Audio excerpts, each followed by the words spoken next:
Hola amigos, buenas noches, una semana más con ustedes en este espacio desde mi ventana.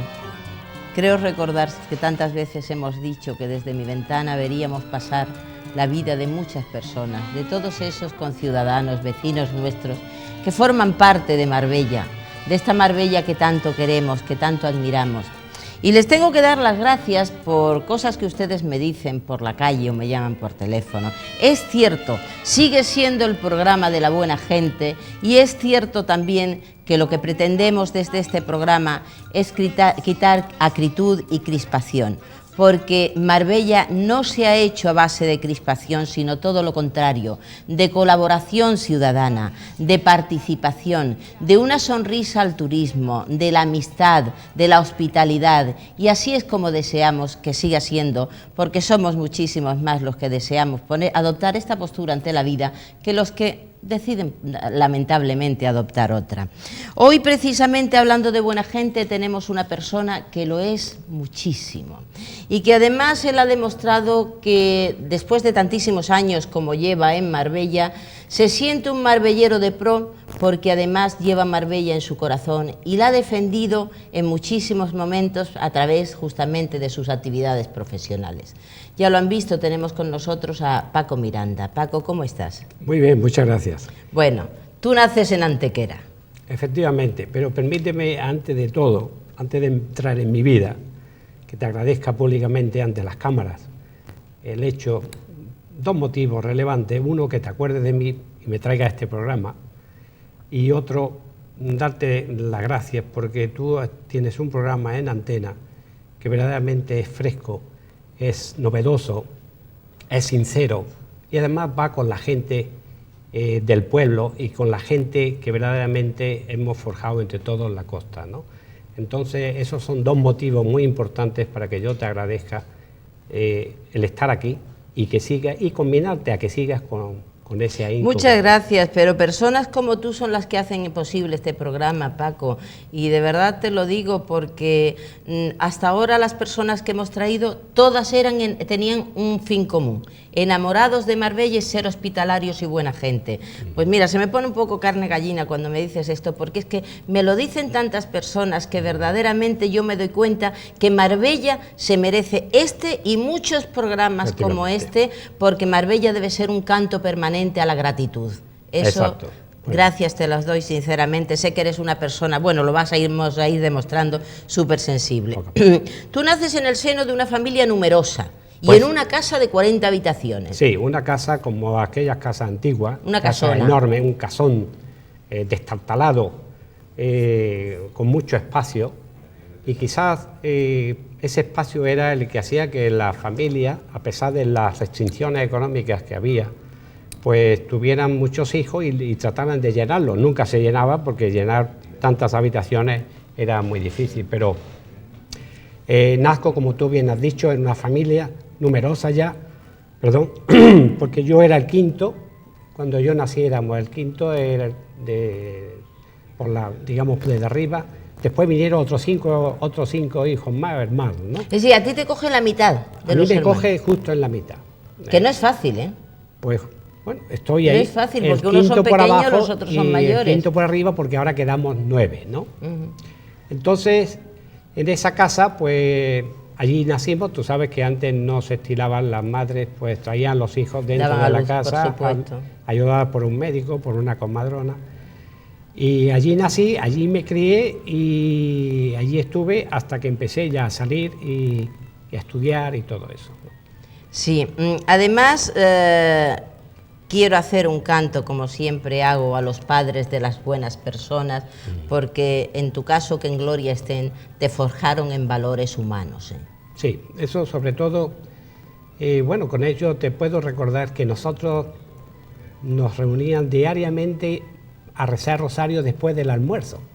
Fíjate, en un día de invierno todavía, pero un día de verano, con el calor que hacía, te quedabas frito. Era un sacrificio. Además, un niño precioso, ¿eh? Ahí no hay que decir lo contrario porque bueno, hay que ver, sí. Paco, ya, qué monada. Me he estropeado bastante. Hombre, no puede seguir siendo un muñequito pues sí, con un babero. Esa foto no tengo ni un año. No tengo un año, fíjate. Se te ve un niño despierto ya, ¿eh? Bueno, un niño. un niño candidito. Un niño con unos ojos Sí, que se quiere sí. comer el mundo. Sí, sí. Sí, ¿cómo fue exactamente tu niñez, Paco? Pues mira, mi niñez fue una niñez como, no sé si te comenté, una niñez de maquinando continuamente travesuras. No había otra cosa en las casas, tú lo sabes, no había otra cosa que la radio, aquella famosa radio que además no la escuchaba nada más que el que estaba cerca de ella. Y por lo tanto teníamos tanto espacio, los padres ni nos veían porque nos metíamos en aquellos patios enormes o en aquellas recámaras o cámaras antiguas y allí hacíamos todo, maquinábamos toda clase. Si yo me pusiera a contarte travesuras de aquella época, no terminaría nunca. Pero participativos. Pero participativos totalmente, o sea, era una alegría a pesar de la escasez de... Claro, sí, por la posguerra. Claro, pero a pesar de eso había una alegría extraordinaria en los chicos y en la manera de desenvolverse y una ilusión tremenda para todo. O sea que, no sé, si hoy seguramente los niños van de la misma manera, me imagino, pero... Tienden más a un aislamiento con los aislamiento videojuegos y eso. sobre todo estamos en una época de consumo tan grande. Sí. Pues todo lo que no sea consumir y tener en la mano un artefacto, un cacharro, se un vuelven como ordenador. más egoístas, ¿no? Exacto. Más pero, en fin, individualistas. eso es, yo lo que creo no es que una época fue mejor que otra, sino que cada una es especial, es distinta y bueno, y ahí está, ¿no? Sí. Pero en fin, que fui muy feliz. Tus estudios en el recuerdo. instituto lo haces en el Pedro Espinosa de Enseñanza Media. Sí. Seguimos en Antequera. Seguimos en Antequera. Allí estudio todo, digamos, lo que es el preescolar, el escolar y todo el bachiller. Todo lo hice en el Instituto Pedro Espinosa de Antequera y donde tengo también unos recuerdos extraordinarios, ¿no? Perdón otra vez, pero tengo la garganta... Si quieres puedes beber agua. No, es un poco de enfriamiento. Recuerdo perfectamente, y eso lo he escrito en en un libro que tengo que se llama Recuerdos del 55. Ahí estoy narrando una serie, es un libro que llevo eternamente porque lo estoy siempre aplazando. Y ahí narro cómo yo me iba al colegio pisando los charcos congelados de escarcha con mi cartera que hacía cha-cha. Y te ilusionaba. ¿No? Y me ilusionaba. Claro, llegaba al colegio, pues imagínate, con los tardísimo, zapatitos, con los zapatos chorreando pero en fin, no sé. Y curiosamente parece que los niños cogían menos resfriados que ahora, fíjate, a pesar de meterse en los charcos y todo eso. Pues mira, yo no recuerdo los catarros, pero los sabañones sí. Los sabañones por el frío. Fíjate, los sabañones, que es una cosa que yo ya no he vuelto a ver más, porque aquí en Marbella, pues imagínate. Claro. Pero los sabañones de niño, ya de mozalbete o de chaval de los quinceañeros, eso ya no se estilaba. Pero de niño sí, tenía unos sabañones tremendos en las manos y en la oreja. Quizás de los fríos, porque allí en Antequera tú sabes que el clima continental aprieta el frío y aprieta el calor, ambos extremos, ¿no?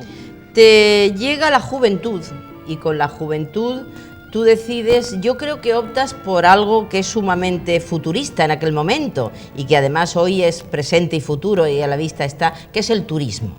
Estudias turismo. Sí, efectivamente, yo en realidad no tenía vocación de turismo. Ah, ¿no? No. Yo, mi vocación estaba en la aviación.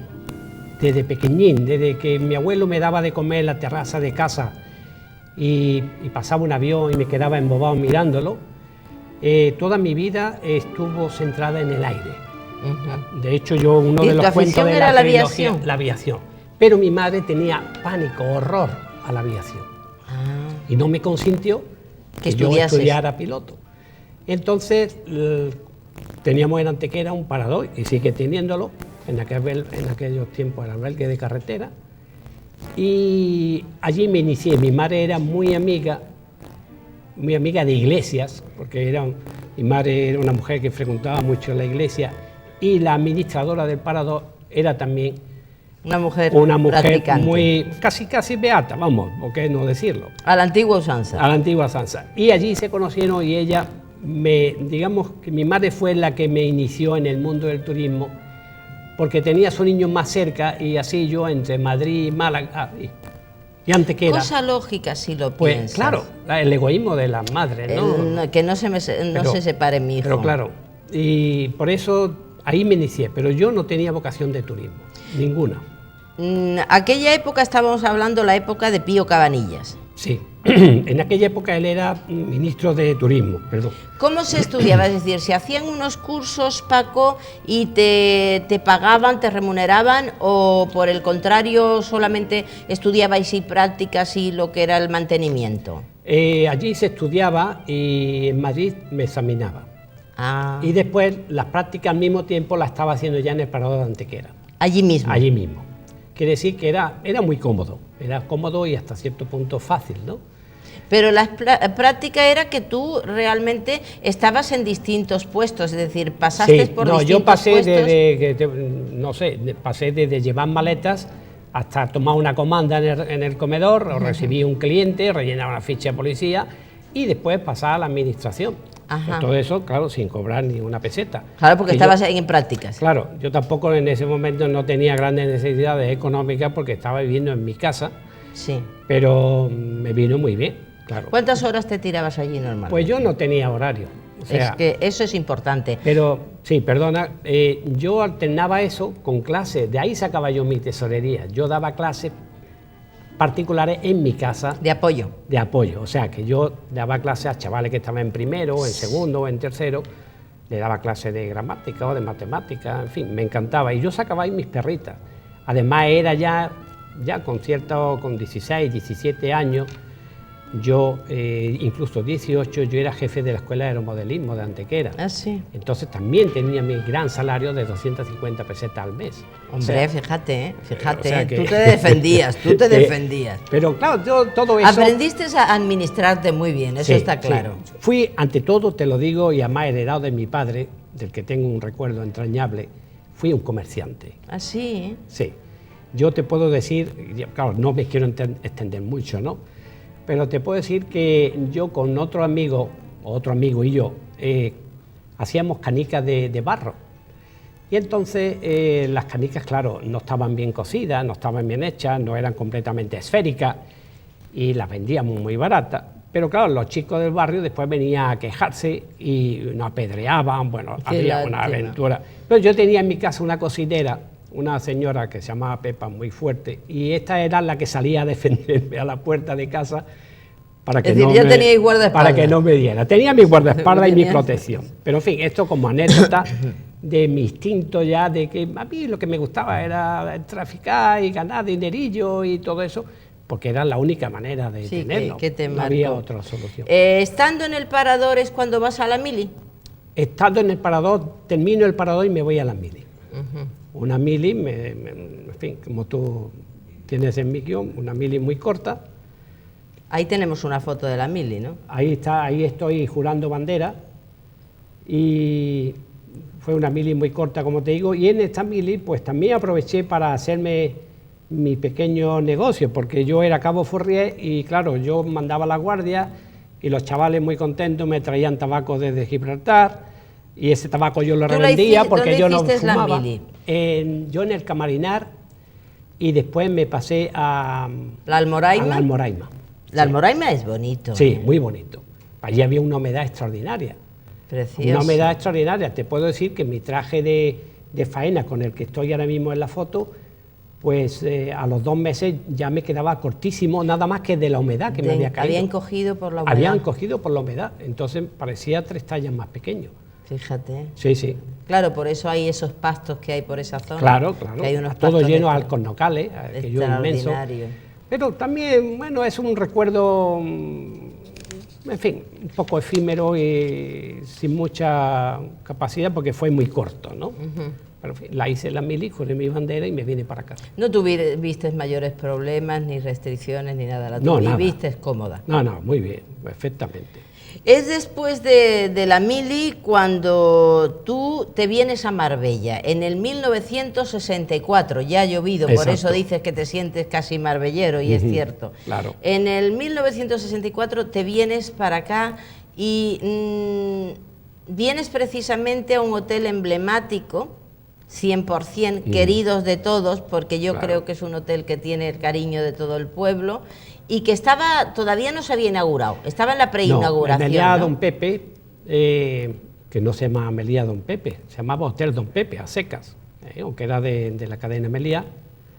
Pues el Hotel Don Pepe, cuando yo vine a Marbella, resulta que este hotel estaba ¿Esa todavía... foto es de entonces? Esa foto es de la recepción, pero ya un año aproximadamente después de la inauguración. Un año. Sí, ahí estoy con Fernando Gallego, que ya no vive, y con Antonio Gorría, que no sé, le perdí la pista, ¿no?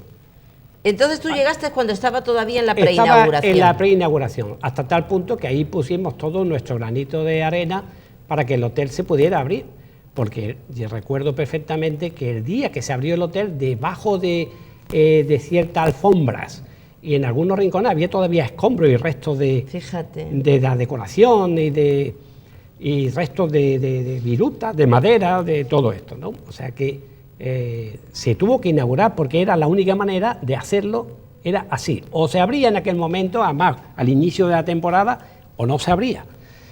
Y allí estaba de director en aquel momento, vino, no sé si tú llegaste a conocer a don Mateo Bosch, sí, un mallorquín con mucha garra, un profesional extraordinario, un hombre muy serio, y bueno, tengo mis anécdotas también de aquel hotel, porque venían gente famosa. Muy famosa, o sea, allí por ejemplo, yo tuve ocasión de conocer, aparte de muchos ministros, a artistas de cine, a Dieto Antúnez, que en aquella época los Fierro también los Cadenas, José Meliá, por supuesto, toda la familia venía, y artistas de cine, se rodaron películas. Sí. Incluso en mi época se dieron 2 galas allí, una fue con Rafael, que estaba al principio, que por cierto yo la acompañé al escenario, era todavía yo la acompañé, y después vino, aquel mismo verano, el siguiente, actuó Micaela, me parece a mí que se llamaba Micaela. Sí, las galas que se hacían, sí, que eran preciosas. Total, muy bonita, con un caché extraordinario. En fin, el hotel guardo de verdad un recuerdo, y además fue para Marbella un hotel de 5 estrellas de lujo, fue algo... Y Marbella se identifica muchísimo con ese hotel, claro, es decir, claro, el Don Pepe es emblemático 100%. Es que han crecido, Marbella y el Don Pepe han crecido al mismo tiempo. Exactamente. Porque no tienes que olvidar, por ejemplo, que Marbella estaba en sus comienzos, aunque ya existía el fuerte, evidentemente, pero Marbella estaba en sus comienzos, y esa Marbella entrañable, romántica, tan bonita. Yo, por ejemplo, te puedo decir... También estaba el Marbella Club. En Marbella Club, sí, bueno, Marbella Club. Pero en Marbella Club, desde Marbella al Marbella Club, valga la redundancia, era había mucha distancia. Hoy día está unido, sí, te estás, ¿no?, refiriendo al casco urbano. Al casco urbano, hoy ya tú sabes, pero en aquella época, por ejemplo, pues yo me iba andando al hotel. Desde Marbella vivía en el centro, me iba andando, y cuando venía un coche me quitaba de la carretera. Venían poquísimo. O sea que nada, y además se oía venir. Por ahí viene, me apartaba la carretera cubierta de árboles totalmente, así iba, era una preciosidad, ¿no? Y en la esquina de McDonald's pues había un Cristo, no me acuerdo cómo se llamaba, allí me paraba y rezaba una oración o echaba ¿No una sería monedita. el Cristo de Guadalpí? Pues sería el Cristo de Guadalpí. Posiblemente, no lo ¿Dónde sé, estaba hoy vamos. McDonald's? No tengo, ¿no?, datos en fin, fidedignos. ¿qué quiere que te diga? Marbella, bueno, ha sido todo en la parte de mi vida pública, digamos, ¿no? Yo quisiera quedarme aquí porque, bueno, la televisión nos lo exige, nos exige una breve pausa nada más, porque volvemos de seguida con ustedes. Pues sí, aquí de nuevo, y con Paco Miranda. Yo sé que en 1966 también eres pionero en justamente un novedoso sistema que había entonces, que era de la empresa Sofico. Y tú entras de director en Las Palmeras, ¿no? Efectivamente. Sí. Ahí paso desde el mediado... Además, una empresa que hizo realmente, que dejó su huella, ¿eh? Bueno, yo creo que fue una empresa que valiente. Fue muy valiente y muy importante. En aquel momento tenía un peso específico en el sector turístico de la industria de servicios importantísimo, que estuvieran muy connotadas con la parte inmobiliaria, ¿no? Pero Sofico marcó de verdad una etapa fundamental en lo que después serían los apartamentos turísticos, que hoy están completamente... Si el sistema era muy bueno, yo creo que lo que fueron demasiado valientes y se arriesgaron con aquella rentabilidad tan alta, ¿no? ¿Tú no crees que fue eso? Sí, claro, un 10% de rentabilidad era mucho. Era mucho, pero no había que olvidar que en aquel momento también los intereses bancarios estaban muy altos, sí. O sea, que se pagaba por un crédito 20% y 21%. Sí. Claro, la rentabilidad tenía que ser atractiva para que la gente picara, ¿no? Pero yo creo más que nada... Y se vendió mucho. Y se vendieron muchísimo. Sí. La verdad del por qué Sofico se vino abajo, yo creo que fue, en el fondo, por una descapitalización hecha por sus propios dirigentes. Yo no creo, porque el tinglado estaba muy bien montado y funcionaba perfectamente. Es que además tenían los mejores enclaves, ¿eh? Claro, y además a la gente se le pagaba sus rentabilidades, la gente cobraba sus rentabilidades. Y los pisos eran magníficos, equipados de verdad con todo lujo. Apartotel de lujo. Sí, totalmente. Yo, claro, tuve la suerte de salir de ahí, pero estuve 4 años, y salí de ahí antes de que explotara el tema, ¿no? Muchos compañeros míos pues se quedaron en la calle de golpe y porrazo, pero la verdad es que Sofico estaba muy bien montado y hoy todavía no sé por qué se fue todo al traste. Bueno, también vinieron las crisis. Y también, claro, no hay que olvidar eso. Es decir, que fueron crisis generalizadas. Claro, ellos tenían unos compromisos de rentabilidad. Exacto. Y por otro lado, si no había los ingresos por turismo ni por venta, pues claro, la pescadilla que se muerde la cola. Y entonces, pero en fin, quizás fuera esa una de las razones, o como ya te he dicho, que no fueron previsores y no tuvieron... Pero en fin, yo me inclino más por esa teoría de crisis económica, que cuando la cimentación no es muy sólida, pues se va todo al traste, ¿no? Sí. De todas formas fue una empresa que marcó un hito, eso es cierto, marcó una época. Ya el 29 de diciembre del 66 te casas con Chelo Gómez Parra, que te casa además don Rodrigo. Don Rodrigo Bocanegra en aquella época era... Ahí tenemos la foto preciosa. Prelado doméstico de su santidad, ¿sabes? Y allí pues un día 29, nos íbamos a casar el 28, pero como eran los santos inocentes lo dejamos... Por si acaso la inocentada... Vaya que después nos digan que no estamos casados, así que aprovechamos y nos casamos el día 29 de diciembre del año 1966, que ya ha llovido también. Ya ha llovido, sí. Y los hijos, porque evidentemente yo siempre digo que las personas también son tan importantes gracias a la familia de los padres y la familia que luego forman. Los hijos vienen pronto, ¿no? Pues Paco. Sí, los hijos vienen pronto. No había premeditación ni había medios para otra cosa y teníamos interés en consolidar nuestro matrimonio y rápidamente un año después... ¿Ese es el más pequeñito? Este no, este es el tercero. Ah. Sí, este es el tercero. Este es Javier. Pues fíjate qué ahí. Lindos son los bebés. Cómo está de guapa Chelo. Preciosa. Siempre ha sido una mujer muy guapa. Muy guapa. Y este fue el tercero. Javier nació en el 71, pero ya en el 69 vino al mundo Francisco Alberto, el mayor, el primogénito, el que está más a mi lado en todos los negocios, también es técnico de turismo y casado. Los tres están casados. Y solo uno ha heredado mi afición al vuelo, que es Carlos, que es piloto de líneas aéreas. Y el hombre pues ya, bueno, volando por ahí con un Airbus. Es piloto profesional. Profesional, un Airbus 320. Es decir, se ha logrado con lo que tú no te lograste. Sí, sí. Qué bonito, él no ha tenido, que en principio tuvo también cierta reticencias por parte de Chelo. Chelo tampoco era muy amiga. Es lógico. Pero en fin, ella también...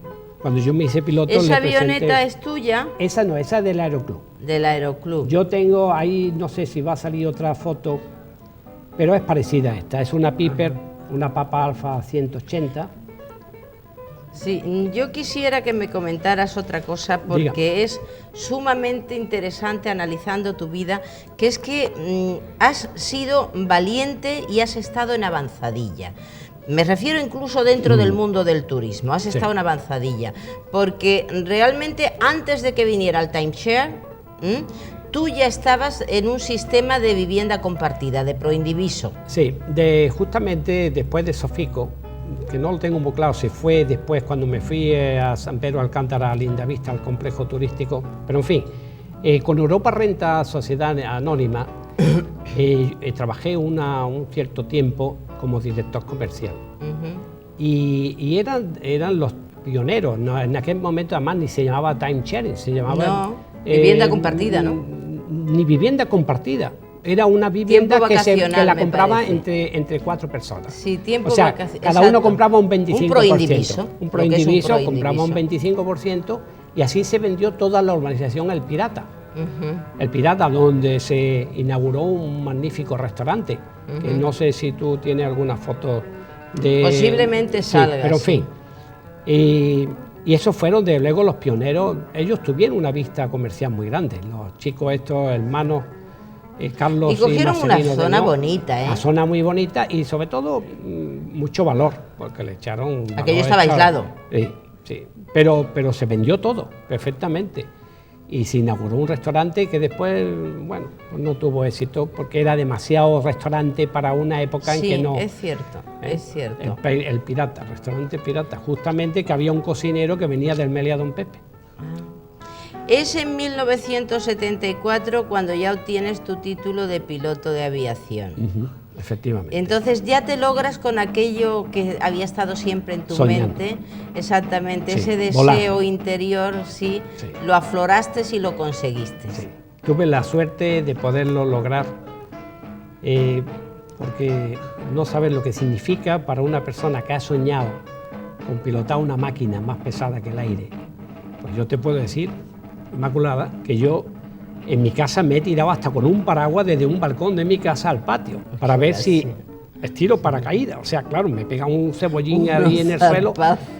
Hombre, eran 2,5 metros, 3 metros, pero suficiente para matarse. Pero me imagino, hombre, pero claro, yo tenía 14 años, 13 años. O sea que yo he experimentado... Como Mary Poppins, pero sin volar. He soñado mucho con la aviación. Y claro, verme por primera vez... que además lo hice sin que mi familia se enterara. Chelo no sabía nada, que yo sabía que yo me estaba sacando el curso, pero en fin.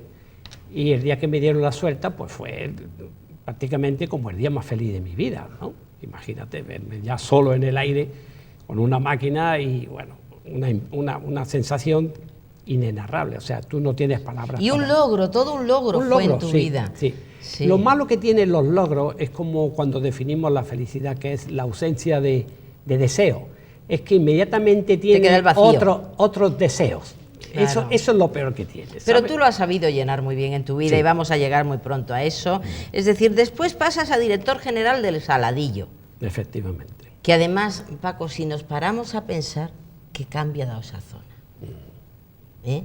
Es que es increíble, porque tú es que fuiste valiente, es que eran épocas que tú iniciabas los proyectos. Sí. Es por eso que digo que estabas en avanzadilla. El Saladillo estaba en embrión en aquella época.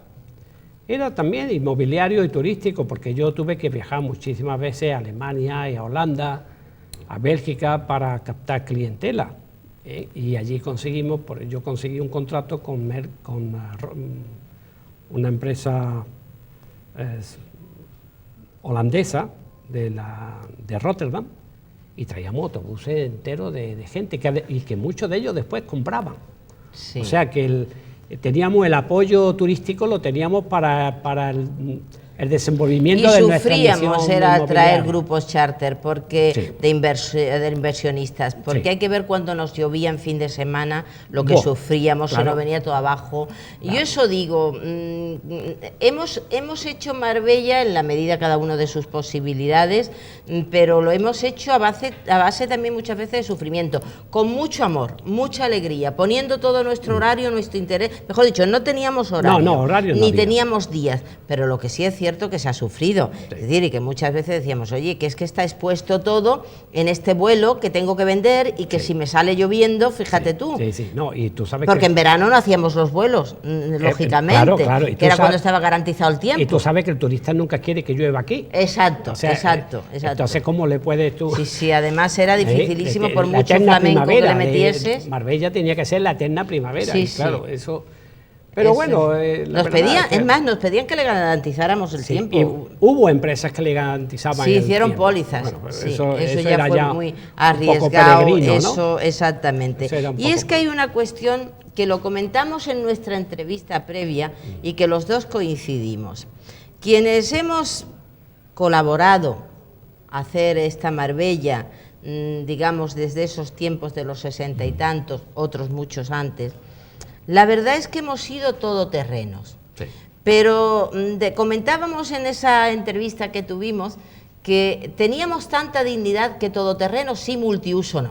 Es decir, oiga usted, yo me adapto al terreno, pero no me quite usted el brazo para ponerme otro para que ahora le haga, monte la nata. Es decir, lo hicimos con dignidad. Sí. No había horas, es verdad y tal, pero lo que no se puede decir en modo alguno es que ni que fuimos explotados ni que fuimos maltratados, porque todos teníamos en la conciencia el respeto. Sí. Los jefes mismos sabían que decían, oye, que yo tengo aquí gente realmente muy preparada y que el jefe era el primero que te trataba con la calidad que tú merecías. Es decir, hoy día eso lamentablemente no siempre resulta, no se tiene en cuenta y entonces el jefe se cree superior y ahí es donde viene lo malo. Sí. Porque realmente el jefe debe ser uno más del equipo, con mayor responsabilidad, pero uno más. El jefe, como todos los jefes, tiene que dar ejemplo. Exactamente. Yo recuerdo, volviendo otra vez a la época de don Pepe, pues estuve haciendo de jefe de redacción una temporada importante y resulta que, bueno, pues que yo entraba a las 9 de la mañana y había días que yo salía de madrugada del día siguiente. Sí. Y fines de semana que no dormíamos. Bueno, o sea, era todo derecho, o sea, obligaciones, pero no había derecho. No, pero es que nosotros mismos tampoco yo estaba en Marbella para trabajar en pro de la empresa que me había contratado y no tenía otra. Yo no había venido a Marbella de vacaciones ni Fíjate que estás diciendo una cosa importantísima que yo les diría desde aquí a los nuevos empresarios, que no cambiaran ese sistema porque les va a rendir mucho más la gente, que todos sean compañeros, es decir, porque nosotros éramos equipo, Paco. Claro. Éramos equipo, eso es cierto. Marbella se hizo siendo las empresas formando equipos y eso tenemos que decir que quienes vinieron aquí lo supieron hacer, fueran de la nacionalidad que fueran, hasta el propio propietario de las promociones, que eran gente adinerada, era equipo. Y eso es cierto, es decir, no había desigualdad, no se dio una bronca porque te llamaban al despacho con todas estos... Había un respeto. Estaban los desayunos de trabajo, que allí realmente eran impresionantes, o las comidas de trabajo, cuántas veces las hacíamos, y las cenas algunas veces, porque teníamos que hacer horarios distintos. Exactamente. Bueno, Paco, hemos llegado a un momento del programa que yo le digo siempre, el de la nostalgia, porque es la canción dedicada. Lógicamente, bueno, no es la que yo hubiera querido dedicarte, pero me encontraba que en vídeo no la tenía, es decir, la tenía en cassette, que era una habanera, entonces lo más cercano a La Habana es una canción también, Cuba, exactamente, ya lo has dicho. Así que espero que te guste porque eso sí, lo hemos seleccionado con muchísimo amor para ti y tu familia. Vamos a ver. ¿Vale? Muchas gracias.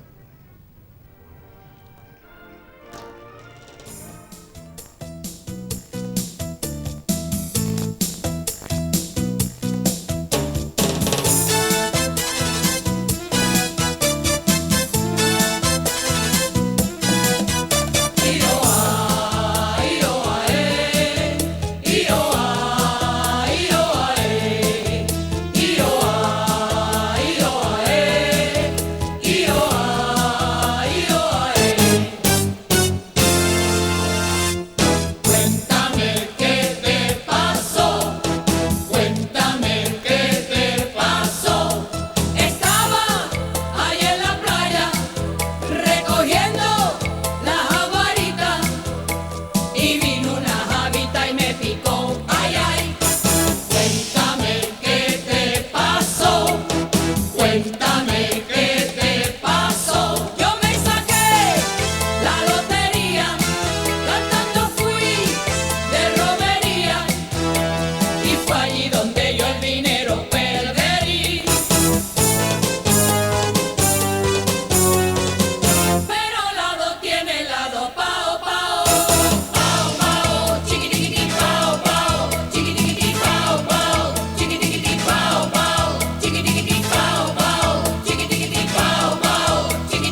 Para un corazón que se siente marbellí, marbellero, no podíamos por menos que ponerle una canción de nuestro coro Río Real. Para ellos siempre nuestro cariño.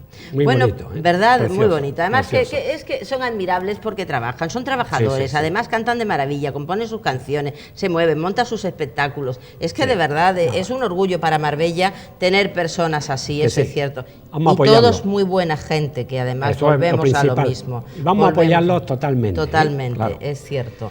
Muy bien. Paco, ya te conviertes en empresario, es decir, Sí. te conviertes en empresario, creas tu propia empresa y es en Lindavista, ¿no? En Lindavista. Ahí empiezo una gran aventura, que es la explotación en régimen turístico inmobiliario de 56 apartamentos. ¿Eh? Ahí me inició allá por el año 1987. 87, bueno, ya 78. Sí, 78. 78, que ya estoy con las cifras. Saltan las cifras. Sí, pues en 78 empiezo mi singladura como profesional y mi propio negocio y ahí continúo. Y ahí estamos. Y mientras tanto, pues también... Es una zona preciosa también. encantadora. Es una zona, además la zona que tiene más futuro ahora mismo de la Con zona más vida. de Marbella. Tiene una vida Tiene increíble. un futuro extraordinario. Fíjate, Sí, todavía sí, después sí. de tantos años que la costa tomó su auge, San Pedro de Alcántara está aún casi virgen. Sí. Con el Sí, nuevo sí, Alcántara es ahora y cierto. todo eso. Y ahí estamos. Yo por eso te digo que a Marbella es que le debo todo. Sí. Menos las raíces que eché en Antequera y lo que me inculcaron mis padres, el resto se lo debo todo a Marbella y la gente de Marbella nos ha enseñado a amarla de una forma que se lleva en el Sí. corazón, aunque no hayas nacido aquí, te sientes realmente, Sí. sientes tus raíces aquí. Bueno, después además montas una empresa de Marbella Travel, de viaje, una agencia de viajes, Sí. ¿no? Y ahí tienes una experiencia bella, enriquecedora profesionalmente, pero te cogen las crisis, ¿no? Bueno, claro, ahí me coge. Primero, yo no era un profesional de la agencia de viajes. Claro, que hay que conocerlo. Pero lo más importante no era eso, pues yo estaba en el mundo del turismo y tenía muchas relaciones. Lo que ocurre es que Esa es la agencia. Marbella Travel, justamente eso es el comienzo de la empresa. Es una agencia que creo IATA, del grupo A, y ahí estoy desde el año 82 hasta el 90. Tú sabes lo que pasa en la agencia de viajes. Es un negocio que se trabaja con un margen muy pequeño. Sí. Y claro... Y mucho riesgo. Y mucho riesgo. Mucho riesgo. Y como no existe el milagro, pues el milagro sería que con un margen muy pequeño gane dinero. Entonces no se gana dinero y decido cortarle la oreja Antes de que fuera más. 8 años después, con unas pérdidas considerables. Porque hay Sí, que porque habías aceptarlo. expuesto tú. Todo en la vida no son éxitos ni todo es positivo. Pero fue positivo la experiencia que tuve. Paco, las crisis, porque claro, tarde o temprano todos nos convertimos en empresarios pequeñitos, era lo que deseábamos, y yo lo digo también, a mí me pasó como a ti, es decir, las crisis vinieron, las crisis se aguantaron, las crisis se sobrellevaron, y realmente yo siempre he dicho que Marbella siempre sobrevive, pero las crisis duras se han tenido que aguantar, Claro. y apretarse el cinturón y luchar como fuese, con uñas y dientes. Sí. Eso es cierto. Sí. Y Marbella otra vez, bueno, fue una experiencia. A pesar de eso, la vendí y sigue viva. O sea que yo tengo el gusto de ver todavía el logo de Marbella Travel ahí en Marbella. Y eso me satisface. En cierto modo, fue una creación mía, ¿no? Claro, por supuesto. Pero, en fin, es un punto y aparte. Sí, y además me gusta que digas eso, punto y aparte, porque me das la entrada para una faceta tuya que yo diría que tienes que dar de sí dentro toda la gran sensibilidad y exquisitez que lleva. A flor de piel también la tienes, pero lógicamente hay una parte que es, yo diría, el alma. Tu alma se siente literaria y la tiene que aflorar, evidentemente. Entonces, eso estamos hablando ya de 1993. No. Sí, ¿no? El primer trabajo poético, en 1993. Sí, pero yo ya estaba, yo te voy a decir, yo tengo en mi casa, en mi rincón literario, como yo le llamo, yo tengo un cajón enorme lleno de escritos míos. Tú no te puedes imaginar cuánta poesía ha ido allí y cuántos ¿Y qué pequeños pena, por relatos. qué? Pues porque, no sé, todo no puedes No publicar, era su ni momento, todo no es quizás. su momento, y tú sabes que de poetas y locos todos tenemos un poco. O sea, sí, sí, sí. Que, y también decía Santa Teresa que sin los locos no se existiría el mundo. Aunque yo no me siento poeta, que conste que poeta es una palabra muy grande. El poeta es un ser extraordinario, un ser especial, y yo no me considero, te lo digo sinceramente, poeta. Más me considero, hablando ya en términos literarios, si ser un cuentista quiere decir escribir cuentos, me considero cuentista. Qué bonito lo que si dices. ser cuentista quiere decir vivir de cuentos, no. No, eso se sabe que no. Eso se sabe que no. Pero me encanta el relato. Me encanta el relato. Y tú sabes que en un relato de 15 páginas, que son... Un relato corto. Que son 15.000 caracteres o 16.000 caracteres, se puede decir muchas cosas. Muchísimo. Cosas.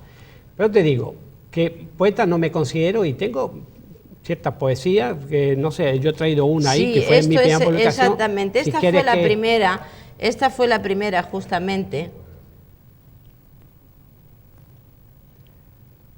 Esta es Canto Poético, un amor imposible. No, a la luna y el mar. Ah, a la luna y el mar. La del Canto Poético, a un amor imposible, precisamente tengo hecho una grabación, que lo hice en un estudio de grabación, pero es demasiado triste. En el fondo los poetas son muy tristes. Bueno, es la parte... Sí, sí. Cuando no hace un canto a la naturaleza, el poeta... En la alegría no se escribe poesía. No, que va, es justamente nunca. En la incertidumbre, en la tristeza. Es como una válvula de escape, donde te refugia en determinado momento. Es decir, sí es cierto. Es decir, es justamente ese salvavidas de los momentos más difíciles, puede ser la poesía. Eso es cierto. Luego tienes trilogía casi verídica. Sí, son 3 cuentos.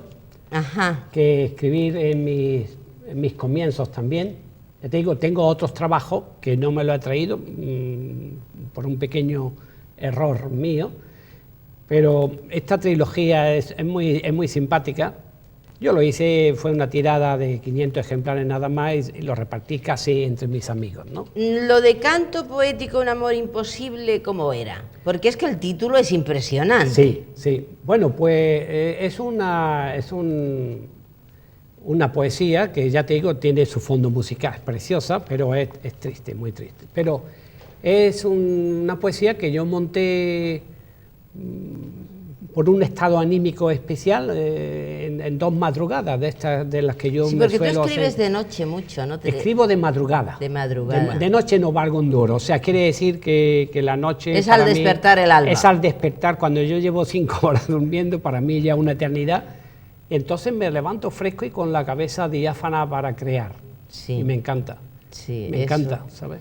Eso es cierto, y bueno, a los que tenemos inquietudes, yo por supuesto con mayor humildad, muchísima mayor humildad, pero nos ha pasado de despertarnos a la madrugada y justamente en los momentos difíciles es cuando tú dices, luego lo lees en momentos de euforia y dices, ¿cómo se me vino a mí esto a la cabeza? No, y ocurre, Inmaculada, que cuando me despierto, inmediatamente se me viene a la cabeza cualquier cosita donde estaba atrancado en la novela que llevo en ese momento. Y sueltas el pestillo. Y como no me levante y escriba, después no hay manera no hay manera de dormir. De retomar. Bien. Yo no puedo dormir. O sea, yo si tengo una idea en la cabeza me tengo que levantar y escribirlo. Pero es bonito. Y es lo que hago, claro. Lo que pasa es que no escribe 5 minutos, ya me tiro 2 horas o 3 horas. Y cuando acuerdas ya está la luz del sol abajo, en fin, ya has perdido. Ya es de día. Y claro. Ya es de día. Aquí tengo, porque además tienes un nombre bonito, Francisco Miranda de Rojas, qué bonito. Es decir, yo creo, hijo mío, que ya naciste con nombre literario. Mira, Miranda, mi padre, por supuesto, y de Rojas, mi madre. ¿Hay antecedentes literarios? Hay bastante. Bastante. Te puedo decir, por ejemplo, la calle donde yo nací era Trinidad de Rojas, un tío de mi madre, escritor y poeta. Después ya mi abuelo, mi bisabuelo, allá por el 1901, siendo alcalde de Antequera, él, ya escribía en los magazines de esto de... Era columnista. Era columnista y escribía ya poesía. O sea, que en la familia dicen que incluso Fernando de Rojas es el ancestro nuestro más relevante. Fernando de Rojas, tú sabes, de la Puebla de Montalbán. Sí. Entonces, bueno, creo que Aunque mi padre también escribía algunas poesías. Todos los Miranda siempre tengo algunos primos que escriben algo, ¿no? Pero ¿te inspira el hay mar, algo, Paco? muchísimo. Yo me encanta sentarme frente al mar. Es que lo digo porque me gustaría que tomaran esta portada también, porque justamente... Ahí los 5 cuentos son las 5 pequeñas conchitas, caracoles, y la concha grande es la novela, porque tiene más amplitud. Mira, ahí una foto de patrón de litoral, tú sabes. Cuéntanos. Yo del aire pasé al mar y del mar al aire, o sea que yo he alternado siempre apertura, todo. Siempre apertura, fíjate. Pero yo he abarcado mucho, o sea, lo mismo me he ido a esquiar, que jugar al golf, que navegar, que me ha gustado todos los deportes muchísimo, y el mar ha sido siempre una fuente de esa inmensidad, esa paz que se respira. Qué bonita foto tenemos, Esa paz, ahí estamos, ¿ves?, con los niños, yo estoy, está Chelo, está Kiko y Javier, y la foto seguramente la hace Carlito, el piloto. Ahí estamos navegando en el Liberty, un velero que tuve de 10 metros muy bonito. Qué bonito. Sí. Tenemos sábanas de cartón. Bueno, hay una cosa que me gustaría comentar. Según tengo yo entendido, 5 cuentos y una novela, se ha acabado la primera edición. Sí, está agotada. Está agotada. Y ahora posiblemente se haga la segunda, ¿no? Ahora se va a hacer una segunda. El editor yo creo que está a punto de terminarse, que va para Hispanoamérica. Ajá. La va a vender allí. Ah, qué hermoso. Porque yo creo que aquí los 3.000 ejemplares, ya mis 3.000 lectores ya la tienen. Ya están. Entonces, él ha pensado que vamos a hacer una tirada. Él va a hacer una tirada de 5 o 6.000 ejemplares y lo va a hacer para México y toda esa zona de ahí, de Centroamérica. Si nos damos cuenta, qué hermosa la lengua de Cervantes. Claro. Mira, a mí, ojo, yo respeto, primero porque hay que vivir en el respeto y así lo considero para vivir en libertad, pero me da muchísima pena cuando se renuncia al castellano, cuando se renuncia al español. Sí. Con un acento, con otro, con acento gallego, acento andaluz, acento vasco, me da lo mismo, pero porque qué hermosa es la lengua de Cervantes, qué rica es nuestro idioma. Sí. Es un idioma precioso y además cada día se habla más. Y muy rico, es decir, es que tenemos unas defensas increíbles. No estamos mediatizados por el idioma en absoluto, al contrario. Qué bonito el título, Sábanas de cartón. Sí. Y además te escribes con el mar también, ¿eh? Claro, claro, si es que, es que en esta novela el personaje está también muy ligado, claro, es un reflejo mío, ¿no? El personaje está muy ligado al mar porque es un personaje muy inquieto. Es un personaje que está moviéndose continuamente y que atraviesa el Atlántico para ir justamente a Cuba. ¡Qué bonito! Un pasaje de esta novela está basado en Cuba, donde este hombre tiene una experiencia, pero vuelve aquí a España, donde aquí termina, aunque no termina, pero termina ahí, ¿no? De verdad, el mar siempre... yo recuerdo cuando niño venía a Málaga con mi padre, me traía de un chavalín, un chiquitín, veníamos en el tren, y lo primero que hacía era llevarme al puerto de Málaga. Y eso se queda impregnado. Y ese olor que yo, cuando venía ya en coche más después, nada más subí las pedrizas y empezaba a oler ya el marismo. Olías a mar. Olía a mar, era una satisfacción extraordinaria. Sí. O sea que... el mar embruja, eso es cierto. Además, signo de libertad y de amplitud y de espacio y de tranquilidad. Pues fíjate que embruja incluso a la gente del campo. Es decir, gente muy mayor que no habían visto el mar, cuando vienen se enamora. Eso es cierto. El mar enamora. El mar enamora, claro. Qué bonito, qué bonita frase. ¿Piensas presentarte ahora próximamente a algún premio, ¿no? ¿El premio Zorín? El premio Zorín de novela estoy terminando una novela que va para el premio Zorín. O sea, que me tengo que dar prisa porque el 30 de noviembre termina el plazo. ¿La tienes ya...? Estoy al 85%. Ah, entonces ya la tienes más que hilvanada, la tienes concebida. Después tengo que corregir un poquito, como tú sabes. Los matices de última hora. Los matices y darle unos retoques y la mando a un premio literario. Y otra novela que forma parte de una trilogía, que es la de aventura de Peter Lionel, que es la desesperada búsqueda del amor. O sea, esta novela van a ser tres libros increíbles, y esta espero que vea la luz en el mercado ya para enero, porque ahora en diciembre va a ser un poquito justo. ya la tiene el editor también. Que Dios te bendiga, porque realmente pones alma, pones vida, eres sensible. Eres muy realista a pesar, no te vas no te vas por las nubes, claro, es decir, que justamente esa, digamos, ese aire que tienes de soñador con el mar y la apertura del cielo también te hace pisar tierra, no las dejas. Yo siempre he dicho que son sueños controlados, o sea, que yo puedo soñar lo que tú quieras, pero mis pies están en el suelo, que es donde tienen que estar.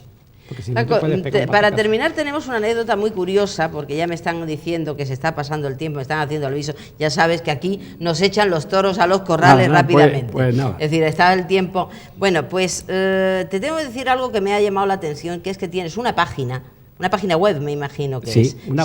Una página literaria que además le has puesto de nombre Desde mi ventana, como este programa. Pero no es, perdona, no es por copiarte, es que yo no sé qué fue primero, si el pollo o el huevo, ¿no? Pero yo tengo esta página hace un par de años, no sé. No, entonces fuiste tú primero. Fui yo primero. Sí. Me gustaba esa página y ahí tengo un montón de artículos, o sea que si quieres un día te daré el código de la página literaria y mando todos mis artículos que me apetece. Fíjate que es curioso, que es que cuando algo es bello se le ocurre a más de una persona, claro. Paco, que sí. Te agradecemos que hayas estado aquí con nosotros. Te tengo que decir que ha sido una vida rica, que cuando tú me dijiste, yo tengo poco que contar, hijo mío, tú tienes para otro programa más. Es decir, lo que pasa es que tu sencillez es así y me consta que eres hombre sencillo y además amigo de tus amigos. Efectivamente, eso ante todo. Eso ante todo. Pues muchas gracias de verdad por estar aquí. Sigue así y que Dios bendiga tu obra. Pues que tú lo veas y muchísimas gracias de nuevo, Inmaculada, porque de verdad me ha encantado estar aquí contigo y matizar un poco lo que ha sido y es mi vida. Sí. Es decir, lamentablemente disponemos siempre poco tiempo, como yo digo, para vidas tan ricas, pero esas pinceladas que se dan justamente cobran el color de toda una vida. Algo es algo. Exacto. Muchas gracias. Bueno, pues después de esto no tengo más que decirles que paso con orgullo, como siempre, a decir que el próximo apartado es ¡Viva lo español!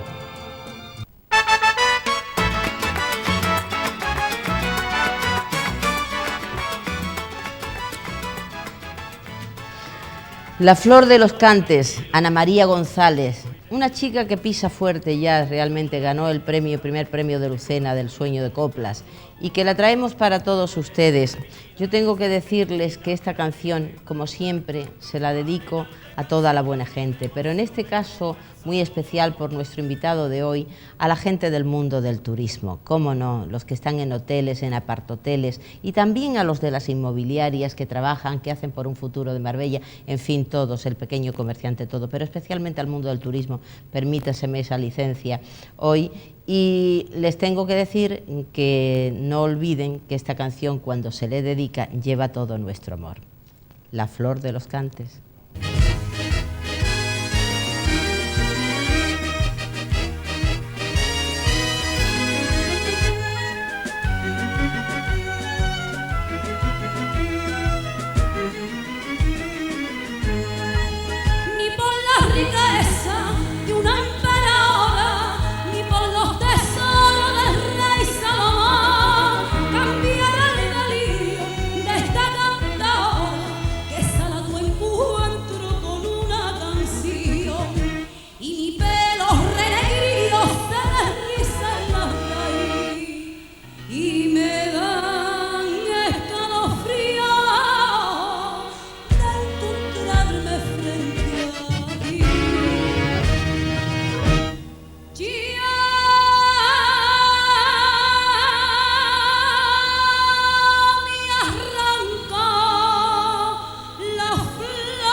No puede morir la copla, que es muy nuestra, porque mientras haya jóvenes así con 19, 20 años que están defendiéndola con letras nuevas, con letras muchas inéditas, no puede morir y hay que apoyarlas. Eso sí que es cierto. Nos despedimos hasta la semana que viene, si Dios lo quiere, pero antes decirles que sigan ustedes como son, siendo esas buenas personas, esa buena gente que hacen de Marbella algo sensible, humano, extraordinario y, cómo no, justamente de que Marbella siga siendo la Marbella hospitalaria, la Marbella sin acritud, que es como se ha formado, la Marbella que mira al futuro con una sonrisa porque merece la pena, porque es la corona del turismo mundial y nunca me cansaré de decirlo.